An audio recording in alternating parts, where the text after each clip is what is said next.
profile. Why are you taking a video? I thought this was supposed to be a picture. It is. Well, you can't move. Don't move. That's a nice picture. Do it again. Ready? Don't move.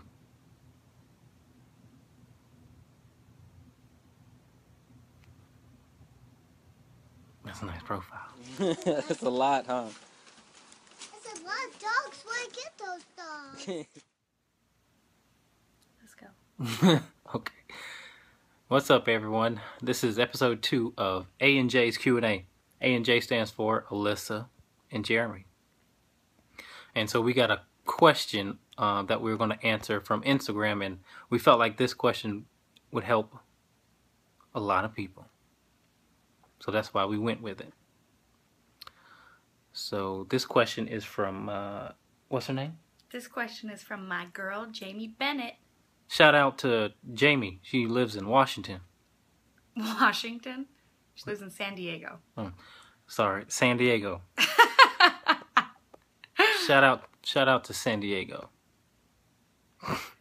Okay, the question. How do I stop my dog from trying to brutally attack any and every other animal in sight? Haha, but for real.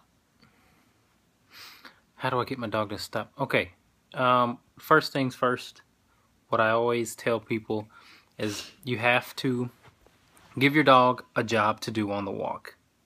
Okay, and in general, that job should be to walk beside you in a heel position, nice and slow, because you want your dog to think a little bit more about you and a little less about the dog or whatever they're acting a fool about. You know, so if your dog sees another dog but has to be doing something as opposed to letting the dog do what it wants on the walk, then you have a dog that is doing more thinking and less reacting, because your dog's just reacting to the freedom that you've given it. So sometimes we have to cut back on the freedom in order to display, or not display, that's not a good word, portray that, you know, just because you see a dog or anything for that matter, you know, doesn't mean you should act like this. So giving your dog something that he has to be doing on the walk really gives him something else to think about. All right, and so you just have to change the way he really thinks about the walk.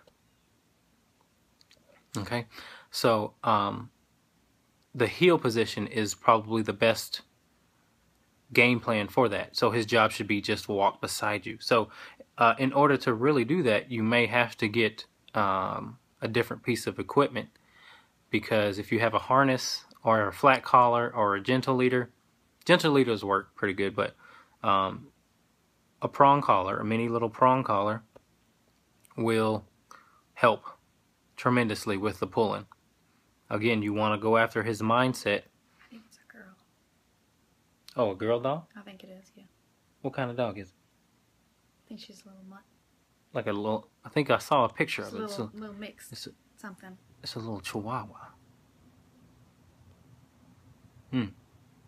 Okay, regardless though, you want to look up a training collar. They call them prong collars as well, but you want to make sure you get the Herm Springer type, and it's German. It's a German brand. Just look it up. Springer is spelled S-P-R-E-N-G-E-R. So if you look that up, they have them on Amazon, but you might want to check that out. I got other videos on how to properly fit it and how to use it, even how to walk a dog. So if you go to my YouTube channel, you can see how to do, you know, how to properly incorporate that into your dog's walk. So that's the important thing. Has to change. You have to change the way your dog thinks about the walk. Okay, give your dog a job that he has to do. Once he realizes that, then he will, you know, knock that reacting stuff off. But too much freedom and not enough direction is the reason why he's acting like that. Okay, so One last thing, 90% of the walk should be in that heel position. The other 10%, he can pee, poop, and sniff and all that. But the majority of the walk, because he doesn't know how to act right, because she doesn't know how to act right, that means she has to have something to do that she